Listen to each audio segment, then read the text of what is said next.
Казакстанда 2 жашар бөбөктөн коронавирус аныкталды. Коңшу мамлекеттин саламаттык сактоо министрлигинин маалыматына караганда, вирусту жуктурган бөбөк Берлин, Минск, Алматы рейси менен келген. Ал Алматы шаарындагы балдардын жугуштуу оорулар ооруканасына жаткырылган. 2 жашар бөбөктөн тышкары коңшу мамлекетте коронавирус аныкталгандагы 2 учур катталды. Илдетке кабылгандардын бири 10 мартта Москвадан келген 50 жаштагы киши болсо, экинчиси ошол эле шаардан келген 60 жаштагы эркек адам болуп чыкты. Акыркы 3 учурду кошкондо Казакстанда 13 адамдын коронавируска чалдыкканы маалым болду. Маалымат Благ Спутник KG. Казакстандын саламаттык сактоо министри Элжан Биртонов дагы 14 адамдан коронавирус аныкталганын билдирди. Ушуну менен өлкөдө вируска кабылгандардын жалпы саны 27ге жетти. Бүгүн эртең менен Алматыдагы жаңы бейтаптар тууралуу маалымат бергенбиз. Эми Нур-Султандан вирус жуктуруп алган 14 адам катталды. Бейтаптар карантинге алынган болчу. Ошол жактан диагноз коюлду. Учурдалардын бардыгын изоляциялоо иши аткарылып жатат, деди министр. Эске салсак, бүгүн 17 мартта эртең менен Казакстанда вируска кабылгандардын саны 13 болчу. Алардын арасында 2 жашар Настя дагы бар. Эми ооругандардын жалпы саны 27ге жетти. Алардын 16сы Нур-Султанда болсо, 11 Алматыда. Кийинки 14 адам коронавирусту кайдан жуктуруп алганы азырынча белгисиз. Маалымат Бак Спутник KG.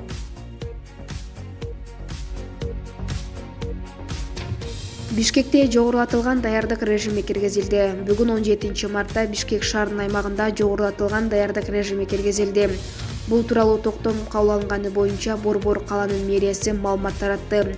Ага ылайык 2020 жылдын 6 апрелине чейин спорттук секциялар, маданият үйлөрү, музыкалык мектептер, муниципалдык театрлар, музейлер, китепканалар, балдар искусство мектептери, көркөм мектептер, балдарды жана жаштарды реабилитациялоо борборлору, үй-интернаттары, шаардык реабилитациялык, геронтологиялык борборлору, социалдык мекемелердин иш-аракеттерине убактылуу чектөөлөр белгиленет. Аталган мекемелердин жетекчилери, кызматкерлер, окуучулар, студенттер жана алардын ата-энелерине бул тууралуу маалымат таратышы керек болот.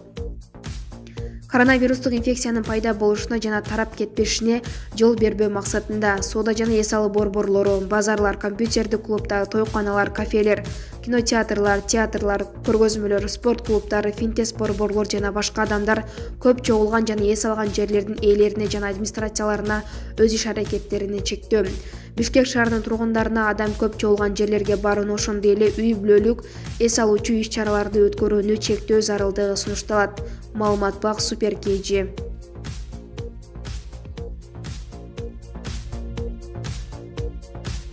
Казакстанда коронавирус менен жабыркагандардын саны 32ге жетти. Казакстанда бүгүн 17 мартта саат 16:00 карата дагы 5 адамдан коронавирус аныкталды. Муну менен жалпысынан 32 адам жабыркап жатат, деди өлкөнүн саламаттыкты сактоо министрлигинин өкүлү Диас Ахмед Шариф. Жалпысынан өлкө боюнча 32 адамдан коронавирус аныкталды. Алардын 15 Алматы шаарында, 17си Нур-Султан шаарында катталды деп айтылат маалыматта. Казакстандын дагы бир жараны Германияда дарыланууда. Маалымат Бак Супер KG. Жалал-Абад шаарында медициналык беткаптар тигиле баштады. Жалал-Абад шаарында медициналык беткаптар тигиле баштады. Бул тууралуу Жалал-Абад шаардык мэриясынан билдиришти. Маалыматка ылайык, Жалал-Абад шаарында алгачкы жолу медициналык беткаптар тигиле баштады. Бул багыттагы шаар мэриянын демилгесин Баяна Истил тигүү цехи ишке ашырып жатат. Беткаптар атайын жумшак кездемеден күнүнө 1000 данадан ашык санда даярдалууда. Бүгүн шаар башчысы аталган жайга барып, иштин жүрүшү менен таанышты. Эми сүйлөшүүлөрдүн алкагында даярдалып жаткан беткаптарды жергиликтүү дарыканаларга жеткирүү жагы жолго коюларын айтты. Көрүлүп жаткан бул аракеттер өлкөдөгү, анын ичинде Жалал-Абад шаарындагы эпидемиялык кырдаалды туруктуу сактоо экендигин белгиледи. Маалымат Бак Супер KG.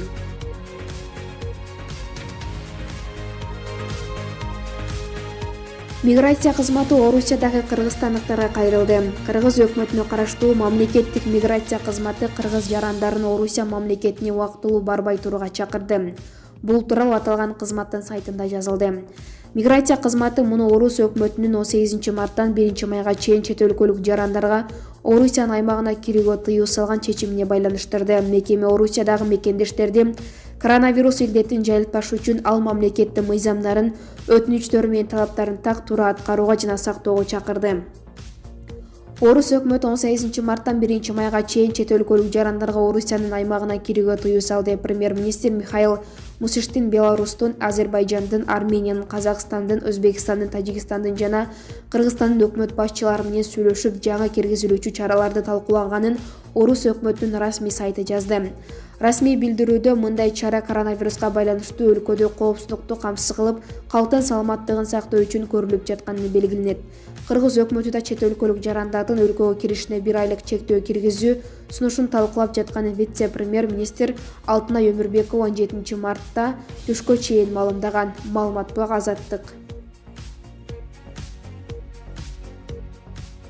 Москвада Путиндин президенттик мөөнөттөрүн жоюуга каршы акция өттү. Орусиянын мамлекеттик думасынын алдында Владимир Путиндин президенттик мөөнөттөрүн жокко чыгарууга каршы акция өттү. Иш-чара коммунисттик партиядан шайланган депутат Валерий Рашкин менен жолугуу деген негизинде уюштурулган. Коммерсант басылмасы акцияга 50дөй киши катышканын кабарлады. Коронавирус инфекциясынын таралып жатканынан улам Москванын бийлиги бир жерде 50дөөн ашык адамдын чогулушуна 16 мартта тыюу салган. Депутат Рашкин мырза Путин түбөлүк турушу үчүн конституцияга мыйзамсыз өзгөртүүлөрдү киргизишти деп бийликтин Бирдиктүү Орусия партиясын, ошондой эле Калыс Орусия партияларын айыптады. Бүгүн жогорудагы башкаруучулар конституцияны өзгөртүп жатышат. Конституциялык төңкөрүш болуп атат деген Рашкин 22 апрелде добуш берүүгө келбөөгө чакырды. Буга чейин Левий фронт кыймылынын активисттери жаңы монархия жоголсун, Путин түбөлүк башкарбасын деген мазмун жазылган плакаттарды көтөрүп жалгыздап пикетке чыгышкан. Орусиянын конституциясына өзгөртүү киргизип, Владимир Путиндин буга чейинки башкаруу мөөнөттөрүн жокко чыгарууну мамлекеттик дума колдоп, конституциялык сот туура деп тапкан. Ага ылайык Путинге 2024-жылы да президенттикке ат салышууга жол ачылды. Баш мыйзамга киргизилген өзгөртүүлөр 22 апрелде жалпы элдик добуш берүүгө коюлат. Маалымат бак Азаттык.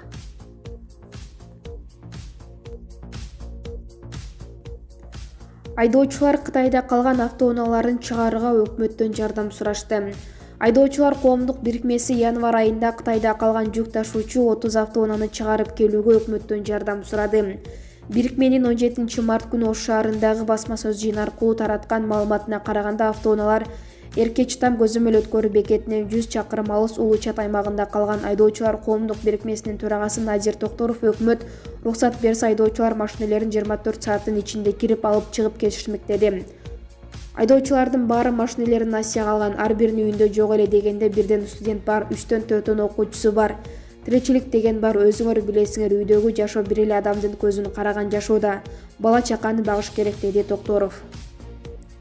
Айдоочулар коомдук бирикмесинин мүчөлөрү өнөктөштөрү менен байланышып жатканын, ал жакта абал турукташып, жумуш мурунку калыбына жүрүп жатканын, автоунаалар турган аймакта коронавирус менен ооругандар катталбаганын белгилешти. Алар Кытайга кирип чыккандан кийин карантинге алынууга да макул экенин кошумчалашты.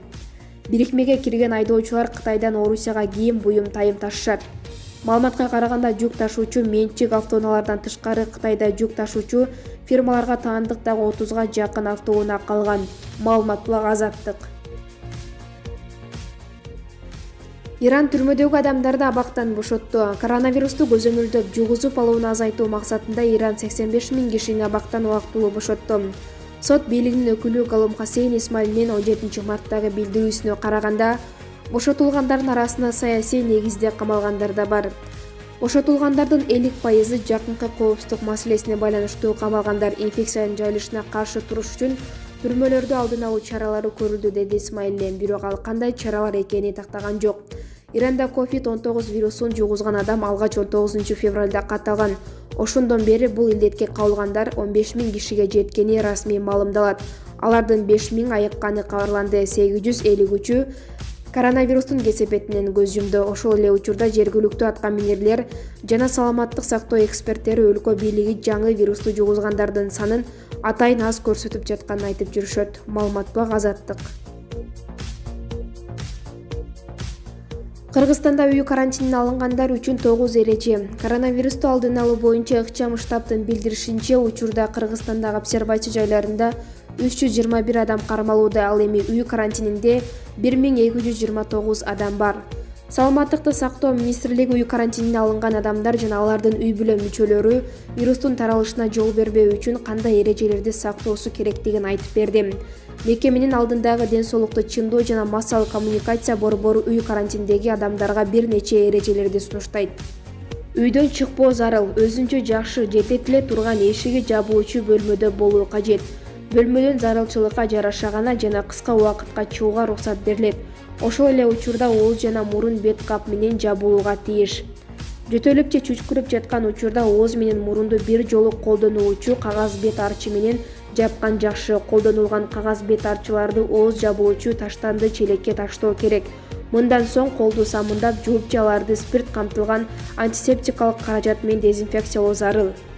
Колду тамак даярдаганга чейин жана даярдагандан кийин, тамактанардын алдында, даратканага баргандан кийин 20 секундтан кем эмес убакытта самындап жууп туруу сунушталат. Колду артыш үчүн бир жолу колдонуучу кагаз майлыктарды колдонгон жакшы. Тамак ашты өз бөлмөсүндө жалгыз ичүүсү керек. Жеке буюмдарды, идиш аяк, сүлгү, шейшеп жана башкаларды пайдалануу зарыл. Өзүнүн бөлмөсүндөгү эмеректердин беттерин жана көп колдонулуучу буюмдарды күн сайын нымдуу чүпүрөк менен сүртүп дезинфекциялоо керек. Температура, респиратордук симптомдор же башка медициналык көйгөйлөр болсо 103 номерине байланышсын. Сөзсүз түрдө үй карантиндеги адамдар кайрылып жатканын белгилөөсү керек. Дарылоо мекемесине өз алдынча барууга тыюу салынат. Ал эми үй карантиндеги адамдардын жакындары төмөнкү эрежелерди сакташы керек. Карантин бөлмөсүнө ашыкчы адамдарды киргизбөө. Өнөкөт оорусу жок бир гана адам үй карантининдеги адам менен байланышта болгону жакшы. Үйгө сырттан бүтүн адамдар келбеши керек. Үй бүлө мүчөлөрү колдорун тез-тезден жууп туруу тийиш. Бөлмөлөрдү бат-баттан желдетип тазалап туруу керек. Карантин бөлмөсүнө кирген учурда ооз жана мурунду жаап турган жылтыксыз тартылган медициналык бет кап тагуу зарыл. Масканын аркасындагы резинкасын кармап чечип жана ооз жабылуучу таштанды чакаага таштоо керек. Колдонуп жаткан учурда бет капка кол тийгизүүдөн сак болуу сунушталат. Карантиндеги адамдын бөлмөсүндөгү буюм тайымдарды, кийим шептерин жана башка нерселерин кармоодо бир жолу колдонула турган кол каптарды пайдалануусу шарт. Карантиндеги адамдын кир кийимдерин жууганга чейин өз бөлмөсүндө баштыктын ичинде кармоо керек.